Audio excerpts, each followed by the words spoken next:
Sabi nga ng mentor ko, Brother Obet Cabrillas, when God says, I love you, it means I will not give up on you. Never. I won't. Mamahalin ka pa rin. So, my beloved friends, in this special series, in this special talk, this is our one big message today. Mahal ka ng Diyos. Palagi. Palagi. Mahal ka ng Diyos. Palagi. Can you put your hand over your heart, please? Bow down your head. And just feel the presence of God. He's here. His love is here. And He wants to love you today.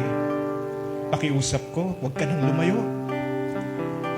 Huwag ka nang magtago. Huwag ka nang magbigay ng excuse o magrason. Repeat after me, my beloved friends. Jesus, today, magpapamahal ako sa iyo. Repeat after me, my beloved friends. Jesus, pagod na rin po akong lumayo.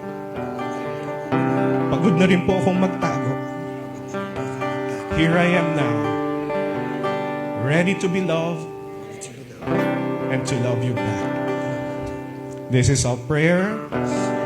In Jesus' name, everybody say amen.